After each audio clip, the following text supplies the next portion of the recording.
So, good morning, good evening, good afternoon. Yeah, you're probably wondering I'm wearing, yeah, this, yeah, costume. We shall explain a little bit later on. It's got like a Latin American feel to this Ease Talk, and LTL, the Richard Godfather, has just entered the building. But yeah, we've got a full house, a full house. And I was just saying to the guys before we went live, I was at work with my phone in my pocket, which I shouldn't really have, and my phone was just ringing off and buzzing. I was thinking, what's going on? Oh, Arsenal. We've signed somebody. My goodness. That came out from the blue.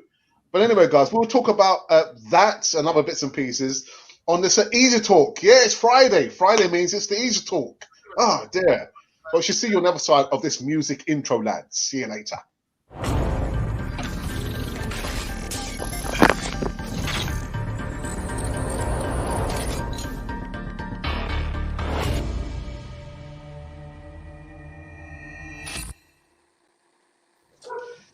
Yes. Good afternoon, good morning, good evening. Welcome back to Cannon Fodder, the channel for Arsenal fans all over this pod. And yeah, it's got a Latin American feel to this one.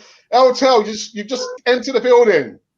Do you have a few lines for us? I've got a massive sombrero at work, but I couldn't bring it home. So anyway, I hope this will do. Listen, I've got the piano all rigged up. We've got Guantanamera ready to go. So don't leave it too late because I've got neighbours.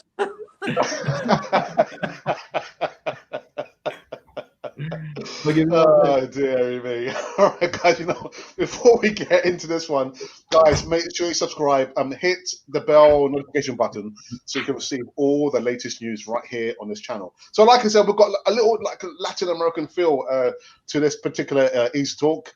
To my right, I've got Ralph. Ralph, how are you, my friend? Hi Alex, hi guys. Yeah, good, thank you. Happy it's Friday. Happy to be back. Always have good fun on this. I don't have an instrument, but I can try and do some drums on the table. but that's as far as I can go. Yeah, that's good enough. That's good enough for me. Daniel, how are you, my friend? Pura vida! Pura vida, man, right here from Costa Rica, man. Thank you very much. Always enjoying being on the show. Very happy about everything going on in the club right now. Oh man, yeah, I'm a very, very bad Latin American, but I have no instrument either. So yeah, I guess we'll have to do with Ralph's drums. LTEL, are you ready to with your keyboards? Are you ready? I'm just hooking it all up now. Right. Can you see me? I've got the piano there. Go for it. You see me?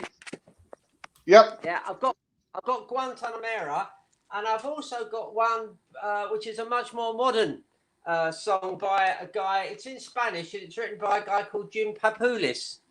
It's called Oh Yeah. So I'm the guy that doesn't speak Spanish, and I'll be singing Spanish in a few minutes. Good fun, isn't it? Give us a few bars when you're ready to tell. Well, I'll do it now if you like. Yeah. Okay.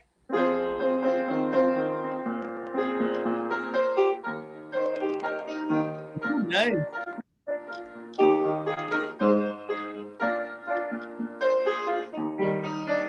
Are you ready?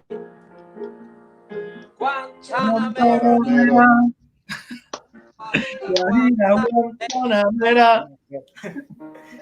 Guantanamera.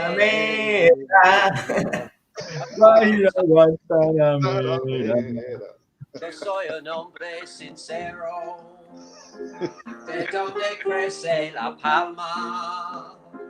Yo soy un hombre sincero, de donde crece la palma. Ella rodó la sierra, me confesé las declara. Guantanamera, Guajira, Guantanamera, Guantanamera, Guajira, Guantanamera.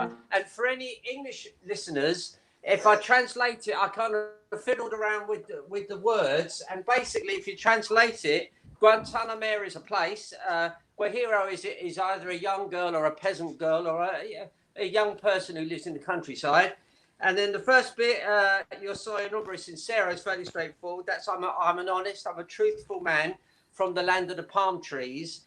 And then the second bit I sang was from the last verse. The little streams of the mountains please me more than the sea. So Brilliant. anybody Brilliant. that's on this from Russia or anywhere that doesn't speak Spanish, it's a really happy song. And fun enough, I've been using it at school, at work, because all the kids in England, I don't know if this is out in South America, but it's actually a part of a football chant. So the Arsenal fans will sing, "There's only one team in London, one team in London," and so on, you know. Yeah. So it occurred to me it's a very happy song. So Alex and I were chatting about it. And the more I got into it, the more I realised it's got a football link. I hadn't chosen it for that. I think we just both love the song. While I'm at it, before my neighbours go to bed, would you like to hear this other one? And the Spanish is a lot more complicated, but it's easy for you guys to talk. We'll have to hold off until that. Tell. It has to go to the end. Tell. And the end. Hold it off for the end. Because we need to get into the show. We're going to get into the show, Tell. Hold that thought for the end of the show, Tell. Can I tell you all a funny little story first? We've got some people living in our road. They're actually Irish, but that's nothing to do with anything. It just happen to be Irish people, and they're in their 90s. And back this time, I think it was last year, the wife turned 90. So I brought my guitar along, acoustic guitar, Spanish guitar, and we sang some songs. And then 6 months later, just after Christmas, yeah, that's right, Christmas, just early in the new year, January the 2nd or 3rd, the husband turned 90. And I thought, well, I won't bring the Spanish guitar, I'll bring the proper stuff. And I brought a 300-watt amplifier, 2 or 3 big speakers, microphone, the whole shebang, yeah? Set up and played. And I didn't know this until a little while ago. A friend of mine who goes to Arsenal with me, he said, did you hear about the police being called that night? And I said, police? What happened? Well, he said, apparently, nobody told you. He said, but at about sort of 12:30, after midnight, somebody phoned the police and complained about the noise, even though the whole road had been invited to the party and it was still during the children's school holidays. And the police sort of said, we believe there's an awful lot of noise, but I must have stopped by that point and gone to the bar. But and the police said, is it a party? And somebody said, well, there's a man in here who's just turned 90. And the police said, carry on the party, lads. Which I thought was very nice. Right, we've got some business now. Let's get back on the agenda now. Tel, thank you for that, Tel. All right, guys, I want to get your thoughts because it's been a while, Daniel and Ralph, since you've been on the channel. Of course, the Easy Talk as well. There's no more Mesut Ozil. No more Mesut Ozil. And like I put in the one of the topics, an unfairy tale ending to Mesut Ozil's career at Arsenal. Ralph, what are your thoughts on his final exit at Arsenal? Well, in Spanish, I think the translation of this saying would be kind of left through the back door rather than through the front door, because it wasn't, there wasn't too much of a goodbye, and it was. Everybody knew something was coming, and I think at one point they said MLS and then Fenerbahce, and then it was a bit strange because Ozil kept throwing all these clues via social media that he's going to Fenerbahce, but Arsenal weren't really saying anything, which has been sort of Arsenal's, I suppose, response to Ozil for the last 6 months at least, if not longer. They really haven't spoken on the subject, and then yeah, he's gone. Off he went. I mean, I think it will take time with things like the, when you have a player that ended up becoming so divisive. I think it will always take time to then reflect on on what he did for the club, and for people to kind of look at it maybe with a bit more neutrality. I think ultimately we had a very good player for many years. and then towards the end, I think as you know, as the club went through a transition, he's been a victim of that in a way of all these changes. You know, the manager that originally signed him had one purpose for him. The new manager doesn't. And yeah, I mean, now it's time for him to move on, and I guess for Arsenal to move on as well. I mean, I think the nice thing is for the club is that he's left at a moment we're actually doing quite well again. So I don't think we're going to feel his absence as much as if this was saying, you know, if we're still on the same kind of run we're on around November, I think there'd be a lot more kind of worry about this. But yeah, the chapter has closed, I guess, on Austin. Yeah. Daniel, your thoughts on the final the fairy tale has come to an end, Mesut Ozil? Yeah, well, pretty much similar to Ralph. We did have a very good player that you know had suffered a lot from the changes going on in the club. But I mean, I'm just happy it's all, you know, coming to an end right now. I mean, we cannot have our top, you know, earning player just not even playing, right? It was definitely something that was not going as expected for a couple of seasons now. So I'm just glad that it's a chapter that we can just leave behind now. Yeah, amen to that. I know, Elton, we've spoken about Mesut Ozil this week. Just sum up your thoughts very quickly about Mesut Ozil. Well, you know, I did unfortunately stumble upon a video of him in a plane landing in Istanbul, I think it was, in the last few hours. And as the plane touched down, he was looking out of the window and he tapped his heart. Well, his heart's there, you know, his ancestry, his grandparents are Turkish. He's married a Turkish woman. He's got a little baby. He's back home and he's happy. So, you know, let's not have any bad feelings about it. The first part of his time with us worked very well. Second part didn't. It's a shame the way it all ended, but he's happy. And we've obviously got a guy whose initials were MO, followed by possibly another guy whose initials are MO. So that can't be bad. I guess the kind of sour note for me was looking at the comments that Mustafi made once Mesut Ozil had left. It kind of left like a slight sour taste in my mouth, where he's actually said that, you know, he was like a selfless player, and it seemed like Arsenal had let him down. Did that kind of was that sour for you, Ralph, or you just didn't think Mustafi, his comments, he's entitled to his comments? How did you feel about those comments there, Mustafi? No, I think to an extent, I wouldn't go as far as saying I agree with Mustafi, but I think in these situations, there's obviously bonds are formed, and you have the players at one end, you have the directors in another, and, you know, the coaches maybe somewhere in between, or the managers. But you can imagine, I think actually I was looking at all the comments from the players, and, you know, even people like Aubameyang, who hasn't particularly spoken in favor of Ozil during this time, or, you know, being very vocal at all, but he left a nice message. I mean, I think everybody misses him as a player. There's nothing.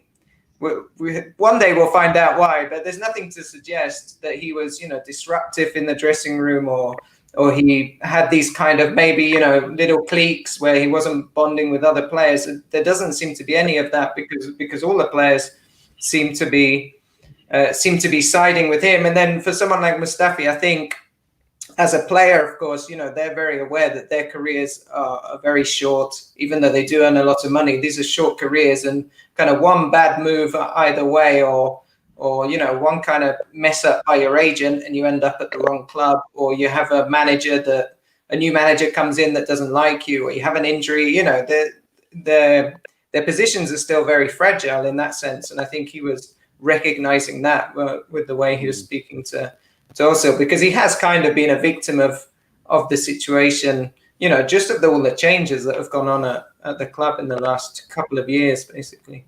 Mm-hmm. Daniel, for you, the comments from Mustafi, did worry you, or you? Well, to be completely honest, I'm not even sure what Mustafi said. I haven't seen the comments yet. But yeah, for me, you know, I believe every player is entitled to their opinion, and, you know, I'm not even that worried about Mustafi. I don't think he's a key part of this squad anyway. So yeah, well, I'll have to see what he said and then see what I can think about it. Okay. All right. Yeah, Terry, we kind of agree that really, if you're still an employee of a company, you shouldn't really be like bad mouthing the company you're working for. I'm really sorry, lads. I don't know how it works where you guys are in the world, but if somebody's paying me my sort of living wages, then I would not be interested in saying anything untoward on a public platform. Privately, you can say whatever you like, and I just thought it was bad form of Mustafi and a lack of maturity actually for him to sort of. Say basically the purport of what he said was that the team wasn't good enough for Özil. That's what he was basically saying. Mesut, the team wasn't good enough for you. Well, no, that's not a team player talking, and he's talking out of in. It's not his place to criticise the sort of team. You know, he's meant to be a team player, and for any job that I've ever done, you know, you don't criticise the sort of team in full view of the public. You talk about that in staff meetings and so on, you know. So yeah, it's the way. Really, yeah.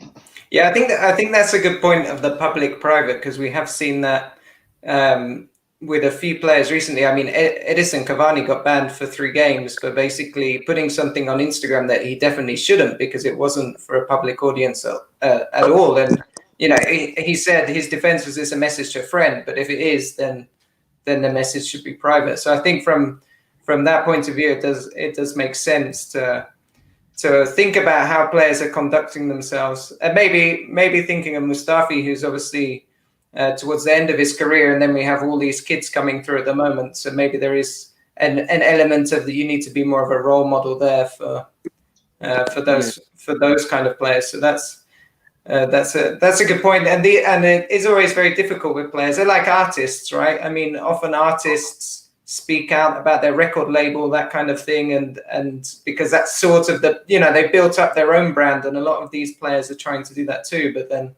at the end of the day, they're salaried to a club and contracted there. Daniel, now that Mesut Ozil has left, who do you think should get the number 10 jersey? Who should get the number 10? That's a hard one. Ooh. You know, I wouldn't even. Well, I'm not sure. Like we are all loving what Emil Smith-Rowe is doing right now, but I'm not sure if he deserves the 10 just right away. To put that pressure on him with that number. But you know, we ended up giving Saka the number 7. So why not thinking about, you know, Smith-Rowe being our future 10? I think I would like that in the near future. Maybe next season or something like that if he continues his good form. Terry, who should get the number 10? Well, I would give it to Smith-Rowe, and if I was Arteta, I would make a point of saying that we've now got a new type of number 10, because De Bruyne is that type of number 10. Yes, he drifts between the lines. Yes, he sets up goals, assists, and so on, but he also tackles back, and we can see that Emil Smith-Rowe, what's he called? What's the famous joke about him? He's the Croydon De Bruyne. Yeah. Even Saka calling him Little De Bruyne on Twitter and everything. Yeah. If you can imagine, Croydon is a somewhat down at heel suburb in the deep south of London. Know, and to be called anybody from Croydon is not what you really want. So you've got the juxtaposition of, you know, you're from a fairly rough place, but you're actually as good as De Bruyne. So it kind of works, you know, the Croydon De Bruyne. Yeah. But I would give him I think Partey wants the number 5. He's always worn a number 5, so that's vacant. And then I would give him the number 10. I mean, the thing is, we've had a big build-up about this Martin Odegaard coming in. Let's see. You know, I've looked at footage on YouTube, and obviously the footage is edited to make him look like an absolutely phenomenal player. Oh my goodness, his close skills are stunning. But you know, that's an edited version. Let's see what he's like. For you, Ralph, who do you think should get the number 10? Yeah, the only player that comes to mind is Emil Smith-Rowe, and the only kind of hesitancy is the same as Danny mentioned, that he's very young, and does it put the pressure on him? But I think it would be nice also for a number 10 to be someone who came through the academy as well. So that's got that plus, because you would hope that he's gonna be here for many more years to come. So that was, when I was thinking of who would you give it to, that's the one player that springs to mind that fits that role. Yeah. Let me go into the live chat. I know it's a bit early, but that's just the live chat is just kind of just exploded because they've seen me wearing this hat, which is like a traditional Colombian hat, sombrero costeño, and this poncho nice. as well. A bit of a Latin American feel to the Easy Talk. So let's hear who we've got here. We've got one of our moderators, David Trower, says, "Hello, Alex. I hope you are well, my brother." Yes, I am fine. Thank you very much indeed. Hello and welcome to Cannon 4 TV, the channel for Arsenal fans all over the world, especially Latin America. Thank you for that. And also we've got Des says, oi lads, welcome to Matt Ryan. Plus last time Arsenal had 5 clean sheets in a row was 2009. Here's hoping for a 6 tomorrow. Oh, my goodness. We'll talk about it just in a little while. Yeah, Southampton, dangerous team. My second moderator is Monty. Says hi, Alex, David, and Cannon 4 TV family over here. And my third moderator in the live chat. Oh, almost got a full house. Hola, Gunners. Pode para las Gunners. Actually, I didn't even realize you could speak German. Anyway. Alex, who's hosting Eastwood?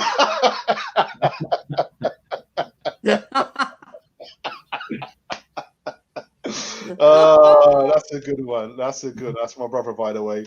The Assemble says, good evening, panel, including the Gringo. I love it.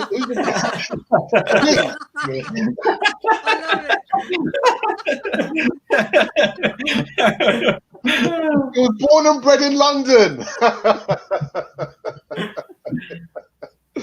Yeehaw! Okay, thank you for that. There's Don 1982 says tonight's anchorman is Gareth Brooks. Welcome, Gareth, to the Arsenal Supporters Club. Thank you for that. Who else do we have here? Alex, is it me? Is your Matt Ryan video today the picture of Arteta? He looks like Captain Black from Captain Scarlet. No. Mark Dini, hi all. I hope you're all well and safe. Yes, we are. Who else do we have here? Let's see what any more questions here for you guys. So here's one for you. Sweet Eltel, dude, you teach the kids music, don't you, Tel? Yeah, I do. I've been making videos today that go on our school website, and funny enough, I started teaching them Guantanamera today because it was on my mind because of Cannon for the TV, which is fine. And I decided it'd be nice if they learnt. It's a really happy song. These are tough times, especially for kids, and so I'm going to teach them a happy song. Why not? Yeah. Brilliant. Right, so I've just kind of gone for just some way in the live chat. There's some business of us being in the FA Cup. Yeah, tomorrow against Southampton, a dangerous team. Yeah, my goodness. Could our run come to an end tomorrow? Daniel, your thoughts on tomorrow's game, Southampton? Ooh, Southampton, yeah, very, very hard game, difficult. They always make it hard for us, really hard, especially now in the FA Cup and everything. I'm guessing we will not go like with our full strong team as we play very soon again in the Premier League. So we'll see what Arteta how he surprises us. But of course, I wouldn't want to see our run to end. Hopefully, we can manage a victory. But yeah, it's gonna be a hard contested game. I don't think it's gonna be easy at all. It's never easy against Southampton, and they're playing pretty good football lately. So yeah, I expect a really good match. Yeah. Yeah, Dan, do you think Arteta should play a strong team or a mixture of youth and experienced first team players? Well, I think we will see it. We will see a mixture for sure, and then we have to give some players some rest. I don't see, for example, I see Tierney needing some rest. He has played a lot of football lately. Probably even Aubameyang needs to rest a little bit. and just keep him focused on the Premier League. So yeah, I mean, I expect a little bit of a shuffle. But yeah, we have to see. Do you think maybe we'll see the new goalkeeper tomorrow? Could be. Probably. Leno could rest also a little bit. Runarsson played the last cup game versus City, so yeah, I'm excited to see the lineup. And for you, Ralph, do you think he should field, a strong team or just a mixture? I think a mix leaning towards strong, and the reason I say that is because Southampton obviously played their cup game just a few days ago because it had been postponed originally, and I noticed they put quite a weakened team because they're facing Shrewsbury. So you would assume they did that weaker team to then put a stronger team against us, and obviously what we don't want to do is go in with such a mixed team that we don't even give ourselves a chance to win, because we're essentially playing a team that that's higher above us in the table, so in the Premier League. So I mean, we can't go into it with too much of a weakened team.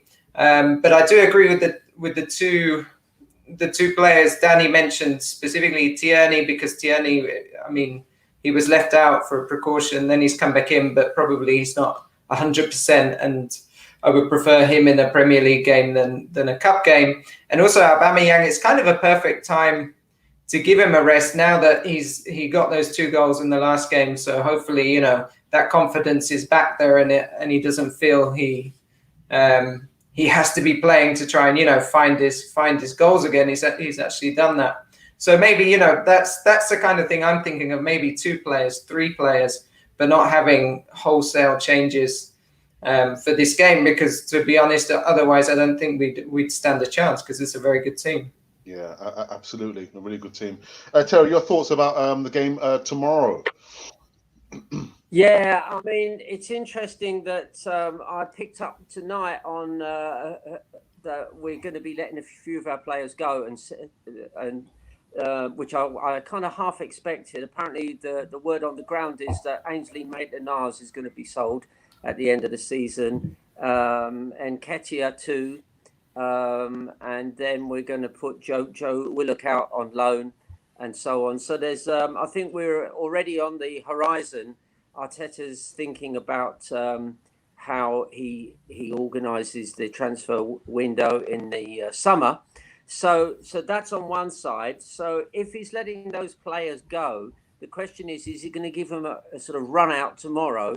I suppose he is, because what he doesn't, I mean, he has to prioritise the English Premier League. That's our bread and butter. But it would be a shame, now that we've won the FA Cup 14 times, it would be a shame to loosen out our grip on the cup. So I hope he takes a chance and risks some of our better players. But there's always a worry, of course, that we could pick up an injury or two, and then that would impact our league form.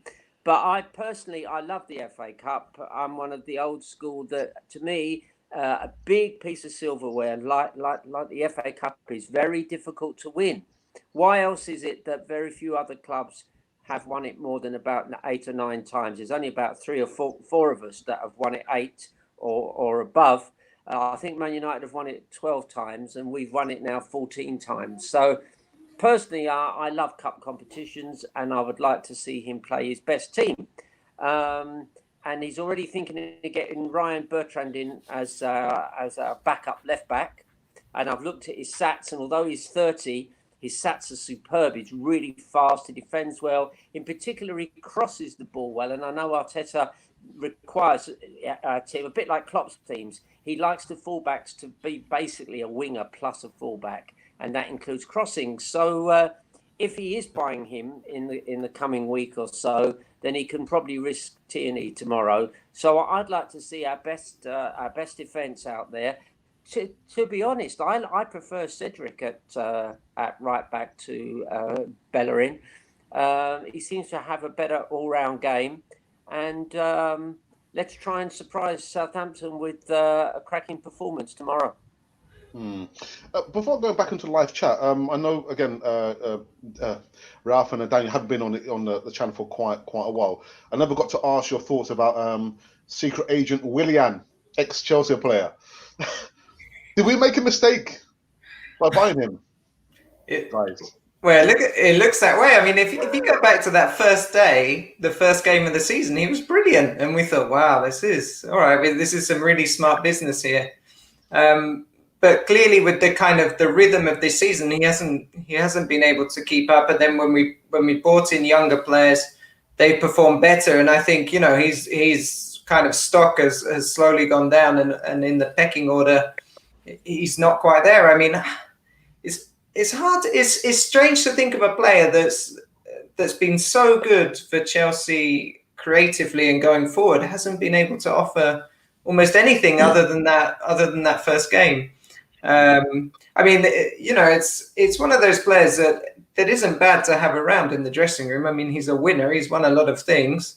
He knows what it's like to try and grind out those results through a Premier League season. And I think where we might find his most use is where he's got to now, is that he's kind of a sub, and he's maybe the second sub in a game or even the third one, rather than being a starting player. Because that, when we saw him, Aubameyang wasn't in form either. We just didn't have enough creativity or threat.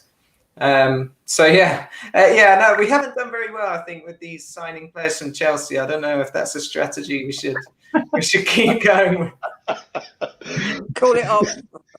Call it off. Yeah. Guys, we just stop it. Dan, what do you think about secret agent Willian? I mean, it's so I'm so disappointed, because we were all very excited. It's like we need these experienced players to get us through these hard times and stuff like that. And I mean, the fact that this level of professional isn't able to perform like anything, like Ralph said, is just, it's impressive to me. Like, I don't want to think like he's a bad player, and I don't want to give him stick, but we need him to perform, and I think he has let us all down like pretty badly, right? And then we bought him. He's gonna be in the team for a couple more seasons. Like if we run, so we're stuck, Yeah. I think it's I don't know if you've seen English country dancing ever. I managed to. I mean, all teachers at primary school level here teach kids dance and country dancing, and I managed to sort of get a ticket once for the Royal Albert Hall in the heart of London for a country dancing festival. And I didn't want to go, but it must have been a friend that said, look, I need somebody to come. So I rocked up to this place. And what they do is they have everybody dancing around a maypole. It's called Morris dancing. And they all dance, and they're all doing all the right thing. And it's choreographed so that everybody's in unison and whatever. And then they have somebody dressed up as a police officer, but part of what they're wearing looks like a horse. So it's like a fake horse with a police officer. And what this person does is to bash into everybody and try and knock them off their routine. And they do it with a straight face. And when I look at Willian, I think that he's that guy. He's always got a straight face. I call him Smiler. And he bashes in and he goes the wrong way, and he looks really unhappy. The only time I've seen him smile was he had something coming out of his nose, some dribbles coming out of his nose today, and Xhaka wiped him off. And for half a second he smiled, and then his face dropped, and he's gone again. And I think he's that kind of fella that is there to destroy the whole thing, just bump into people, and you play the ball to him, and he plays it back. And then looks fed up. So Ralph brought up some two good points. That he's quite experienced. He's won a lot of stuff in the Premier League. So what is his motivation? He doesn't have any motivation. And you got to remember as well that he didn't want to leave Chelsea. It's just that they couldn't give him what he wanted. So he wanted to stay in London. He doesn't have the motivation because he's won everything. So we've got a player who's come at Arsenal lacking motivation. What else can he win? He looks as though he actually doesn't want to play for Arsenal. Now, I know we've signed Matt Ryan, who's going to be our second team, and he's a big Arsenal fan, And I suppose if Tottenham would have signed me, I'd have played like Willian with a grumpy face. Played the ball wrong on purpose. If we get a penalty, don't let Willian take it. Oh my goodness! No, never. I hope that never happens. Let me go back in the live chat again. I've got chairman of the board, Mube Guna says, "What's up, family? Mustafi needs to be gone. Even when I agree with him, I still disagree with him." Mube. My man, always controversial. Wafahi and his planned overpaid favourites are also gone. Only one remains, and that Mustafi must go and now. Also, Mube says that he agrees that Emma Smith should get the number 10 now. Guys, I think we've probably spoken about this now. But actually, before, Captain, should we still give Oba the armband? Should we still have the armband, Ralph? Yeah, for you? I think so, because there could be an argument that's when he's trying to find his form in terms of goals, and he's also captain, it's too much pressure. But then last season he was fine with both, I suppose, because he was he was still in great form and leading the team by example in that sense. So I think if you to take it off him, then your question is who do you give it to? Who's been there long enough? Who would you really trust? I mean, probably the one choice is Leno, but then some people don't like goalkeepers being captain because they say they're too far from everything. So for me, I would still keep it there. I mean, it would just be another thing if you took it off him. It's like another thing to knock his confidence, which he probably doesn't need at the moment. Okay, all right. And then my moderator Monty says, "What about the number 5 shirt? Who gets it now? Gabriel Holding." Well, I've seen some links about Thomas Partey. Yeah. Thomas Partey. Yeah. Yeah. Let's have a look here. Which is very Latin American, by the way, Alex, because obviously in England it's always the centre back that traditionally wore a 5, but in Latin America it's always been that midfielder who kind of links up, kind of a defensive midfielder that can link up.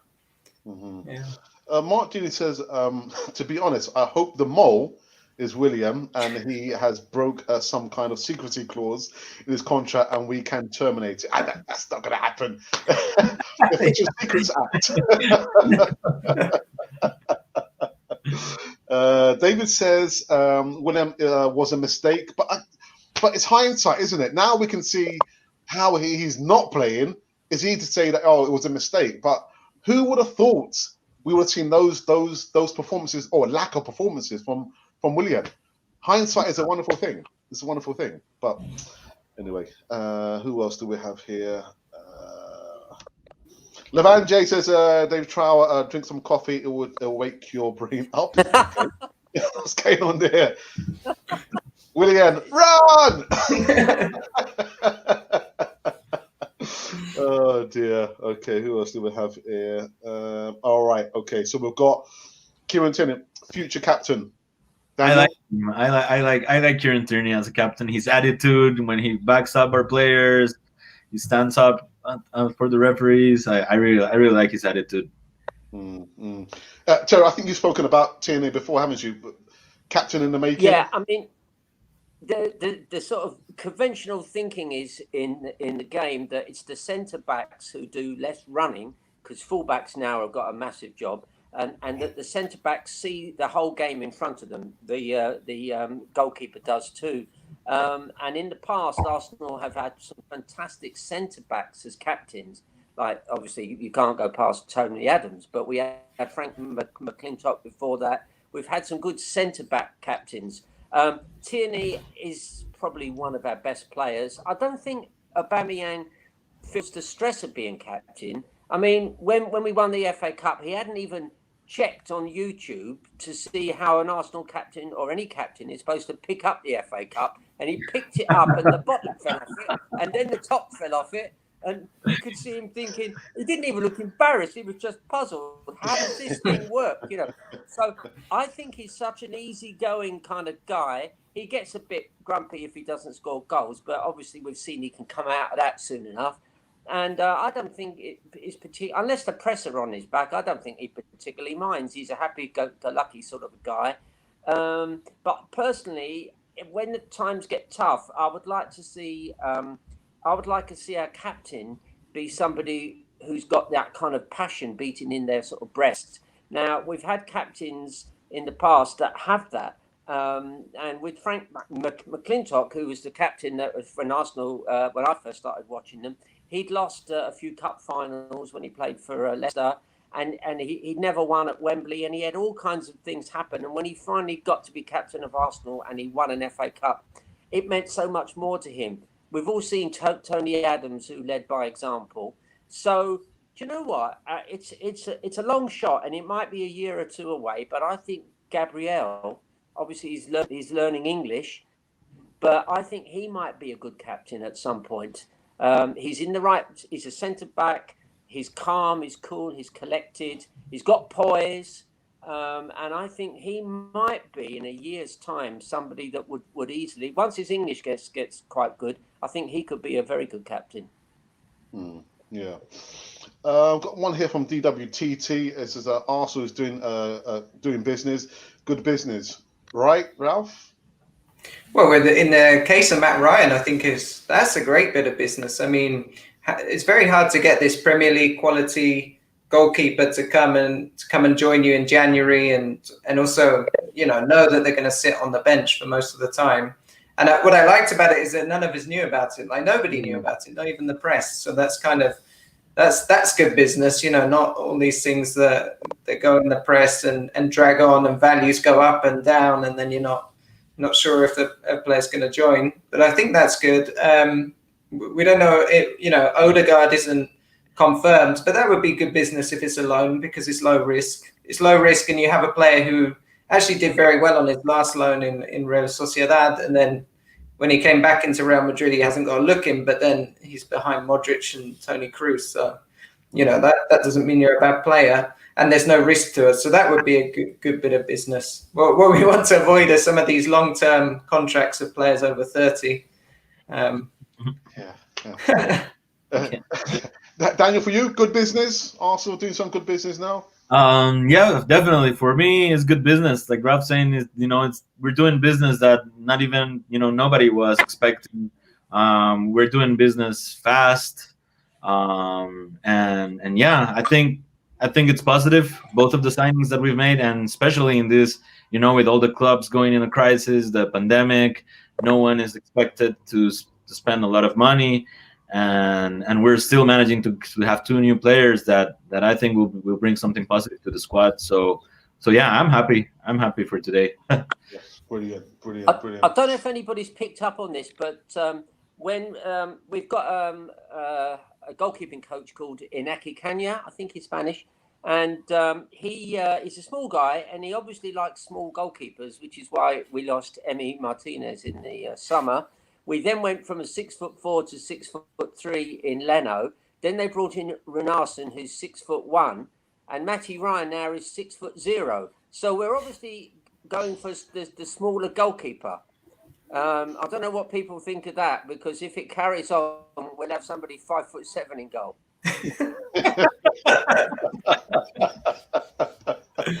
We'll have Saka in goal. That will be interesting. Manager says, even in all, I hope you're all well. Matt Ryan is a shrewd signing and will provide much needed cover for Leno.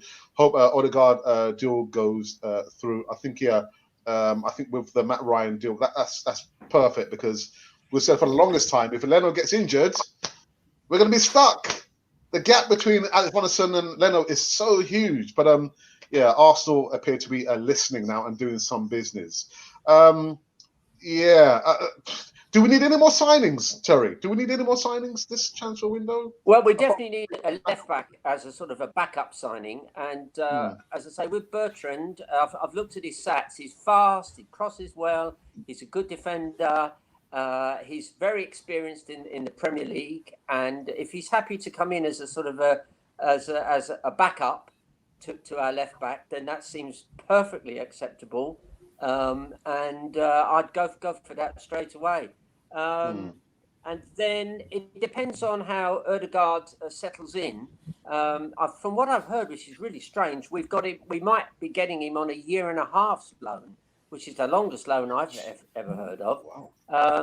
And then a 1.5 years seems a long time for a loan, but he's got something to prove. He's 22. And remember when we signed Vieira and Thierry around about that age, 21, they both had something to prove. They'd both been out in Italy and hadn't succeeded. They'd been good in their late teenage years, got signed up by big clubs, and then hadn't done well. So maybe that's a good omen that this guy has immense skill, but he hasn't seen it at Real Madrid, which is it's an unusual club. It's win or bust for them. So it's not really comparable to Arsenal. So I'm hoping that he comes in and does well. Having said that, we've had a few players from Madrid that haven't looked great. We've had that David Suarez, was it? We had a little while ago, and then we've got Yeah, he was from Barcelona, I think. Yeah. Yeah, so I don't know. Let's see. But as I say, the footage I've seen, he's a very, very good player. But let's see how he copes with the cut and thrust of the EPL. There was actually some talk over the last month actually.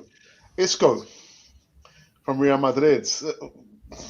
Ralph, do you think Arsenal should have taken a punt on Isco or leave well alone? Well, I think if let's say you're between Isco and Odegaard, I'd be more interested in Odegaard being a younger player, because there's another thing to think about with Arteta and what we've seemed to understand about him now is he has a very rigid. It's basically a pretty rigid plan of how he wants to play, and it's a very complex, detailed. And younger players can sometimes be more flexible to that. You sign older players who are used to 2 or 3 systems, and then trying to get them to adapt is harder. And they're going to be more resistant to that anyway with their own personality. So I think if you're between those two, which it seems to be, I'm happier to go for the younger player. Okay, all right. And for you, Daniel, Isco, was it good business that we didn't go for him in the end? Yeah, totally. That's what I believe. I'm thinking the same here as Ralph, and as here the Godfather said, it's the attitude. We need a young player that needs, they have something to prove.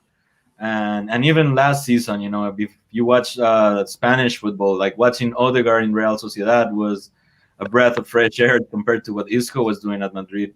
You see him, he's not happy there. He doesn't feel like he really wants to play.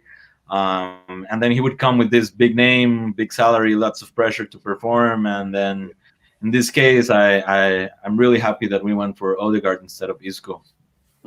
Okay, good.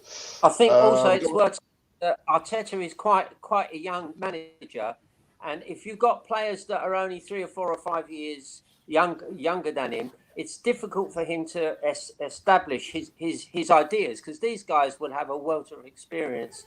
And I think as Daniel was saying, it's definitely about character. And I was thinking, when you go for a job and you get an interview, at that point, they've looked through your CV. They might even get you, if you're a teacher, you have to do a sample lesson. So they basically, by the time they sit you down and interview you, they've seen what you can do. They've checked your competence. And all the rest of the interview, or a lot of it, is to see, are you a team player? Are you the kind of person that would work in our work setup? Have you got the kind of manner?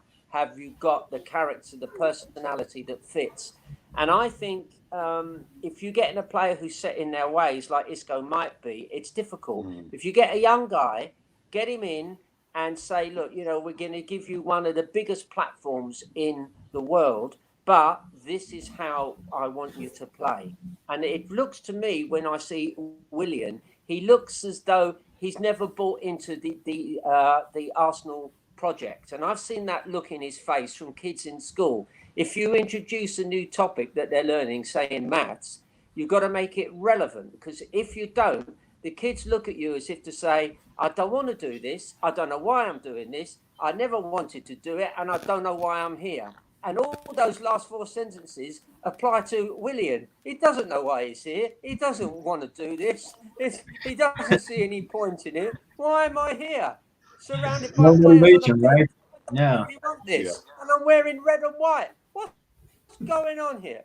It just looks as though they've missed that step in the interview process where they haven't gauged what his attitude is.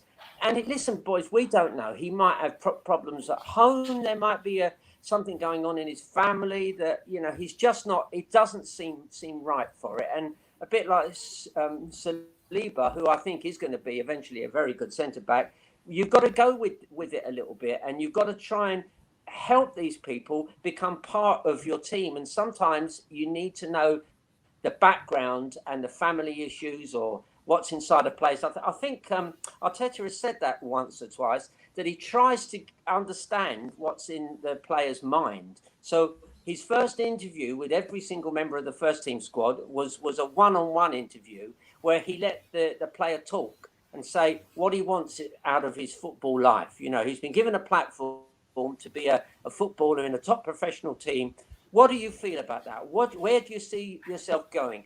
And you need to tease that out, because if you've got a player who's only there to earn money, and we've seen what happens if that happens, then it doesn't work. And I'm afraid I'd hate to. We mustn't keep on about William. We're kind of making him a victim of everything. But there might be something going on that none of us know about, and he just doesn't seem right for the times. And maybe sometimes the press and everybody should just stand back a little bit, let Arteta and the people around the club talk to him, see what's going on. But as Ralph was saying, there's no doubt that Arteta has a very, very detailed plan. He knows where he's going. He knows the type of players, and he knows where he wants us to be in 18 months' time. And I don't think it's a Guardiola Mark II, but there are elements to it about the way we're going. But then Guardiola and Klopp are not dissimilar. They both believe in pressing or gegenpressing. One uses the fullbacks, one uses the inside forwards. But you know, there is a certain amount of common ground in tactics now, you know, amongst the elite clubs.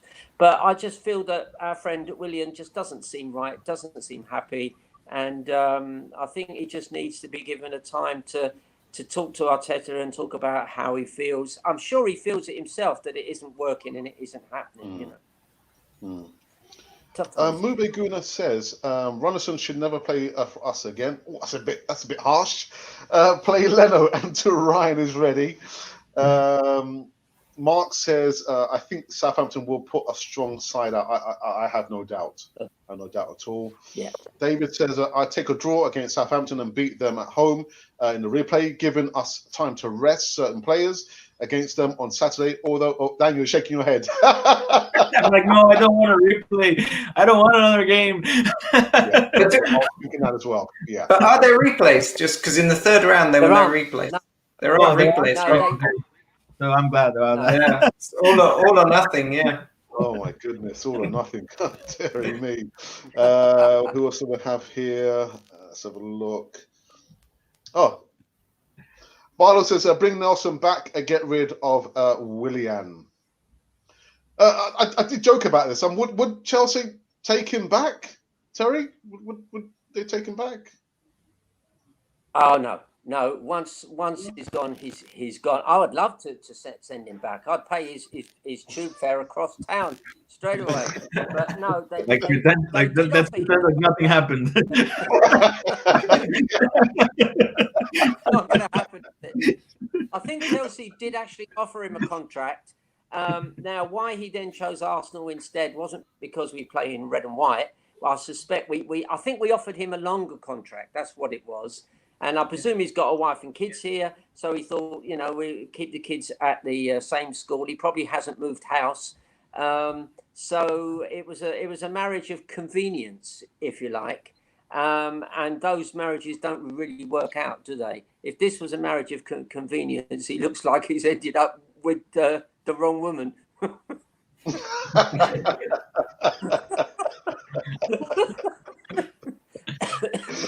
Des McLeod says if we get Martin Odegaard, this transfer window has gone well for play out and still work to do. There's still lots of work to do. My lineup for tomorrow, Levan says, is Ryan, Bellerin, Luis, Gabriel, Maitland-Niles, Partey, Ceballos, Pepe, Smith Rowe, Martinelli, Alba, Stroke, Nketiah. Just a few more. Colin Patton says if we play Willian and Pepe, they need to perform. Don't know how many more chances they can have if they do not, in my opinion. Daniel, yeah, Pepe and William. Pepe. Yeah, it's so sad again for Pepe. It's like, man, just like William, we never see him smiling. He never seems like he wants to be there. He doesn't know what the strategy is. He doesn't play one touch football like we're seeing Smith Rowe and Saka play. I'm not sure. I think they will probably play against Southampton, both of them, William and Pepe. And yeah, again, I don't know how many more chances they'll get, but I think they're both players that, at least Pepe is a player that we need to find. We need to see what we do with him. Either sell him or yeah, I'm not sure, but I just don't see him fitting in this Arsenal style of play. Yeah, a real shame. 72 million pounds, Terry. Someone made a killing out of that. Well, do you know what? It's very interesting that Ødegaard is again a left-footed player, and Pepe is very left-footed. So we've got a preponderance of left-footed players, which makes me suspect that Pepe is going to be sold in the summer. So I think Arteta might rotate, but of course our two best players, regardless of who plays around them, probably three, is Tierney, Saka, and Emil Smith Rowe, and to a certain extent Laka. And if those guys are playing well, and you play Partey in there, you've got a good five players who are going to do well. Good goalkeeper, that's six. So you can perm from any of the rest of the players to make up your 11. There's not a lot of difference between quite a few of the players that we've been mentioning. I think as well they'll probably play Martinelli, who I do love. I mean, he's like lightning, of course, off that left wing, right-footed inverted winger. I do worry that he does tend to look as though he's only a second or two away from somebody kicking him up in the air, and I do hope that he settles into a pattern of play that makes him less liable to be kicked and fouled. I'm afraid for those of us who've been watching Arsenal for a number of years, what we've seen players' careers finish by incredibly robust tackling. Wilshere is probably the sort of most recent. We've had some terrible instances of players being kicked and their careers finished. So let's hope Martinelli. I mean, he's certainly electric. He's phenomenal pace. But the EPL is a funny place. It's there are people in there who are cloggers, and refs often allow that to happen. And I would rather see a good ref, if he spots that, brandish a yellow card as soon as possible. So you put that player, that defender who's kicked him, on notice that if he does one more thing, he's off. But I don't know if you guys have noticed this as well. At corner kicks, all the things that you're not allowed to do outside the area, refs allow you to do. If you watch what Arsenal do, is they tend to bunch the part. I know we got a corner kick expert that we got from Brentford, and he gets the players to either bunch up around the goalkeeper or bunch up around the penalty spot. But in that bunching up, there's always pulling and always dragging and always stuff going on. You can see it, I can see it, and the ref seems to accept that. It's always, when we had Dennis Bergkamp, I don't know if you boys saw Dennis Bergkamp play in his prime, and he was always being pulled. His shirt was always being pulled. And I used to say for fun, but it was probably true, Arsenal should have manufactured a paper shirt, so that if anybody grabbed it, they were just left with a piece of paper. Italy one year had this super stretchy shirt, I think, and the idea was that it would see if a player was being pulled easier, so they thought they would get more penalties. Yeah. Well, this is what Wolverhampton is doing with Traoré, that they put baby oil in his arms. So that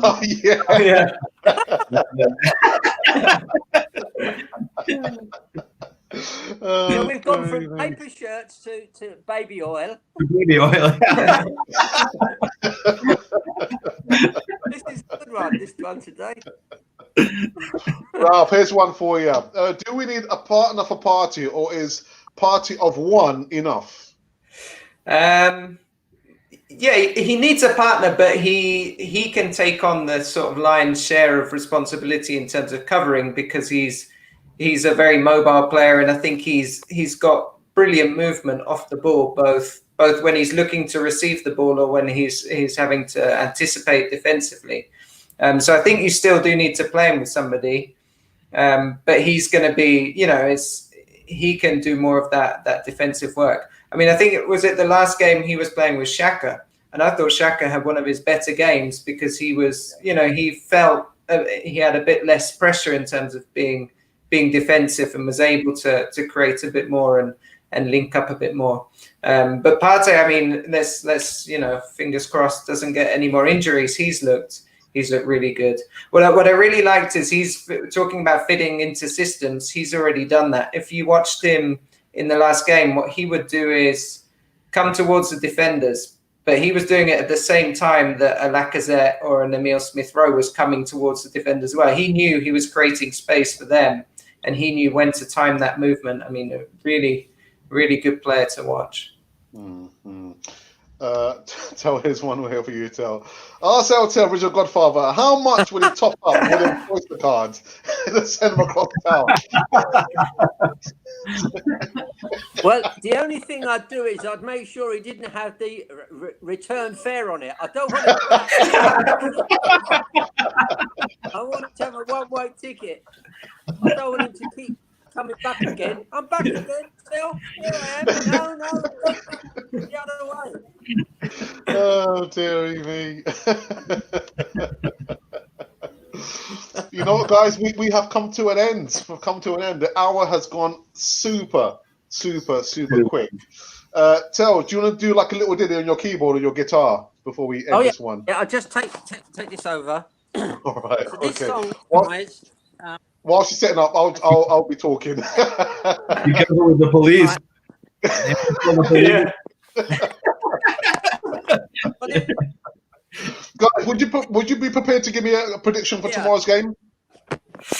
I'll go 1-0 to the Arsenal. 1-0. All right. And for you, Daniel? I'm going 2-1 for us. Okay. It's gonna be a tough game tomorrow. It's gonna be tight, but yeah, hopefully we'll win. So, are you guys gonna be staying up to watch it? Because it's like an early kickoff here, 12:15 midday. It's gonna be waking up early. Yeah. Really? Yeah. 7 a.m. Early bird, yeah, 6 a.m. something around here in Costa Rica. Oh my god! So, yeah, it's gonna be nice. Oh, very big cup of coffee, and hopefully,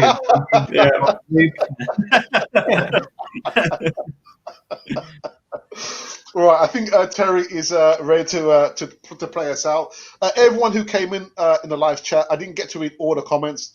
Like I said, on the Easy Talk, it's very difficult to go through all the live chat. But thank you for joining us for this Latin American feel to this Easy Talk. And I'm gonna wear my sombrero, yeah.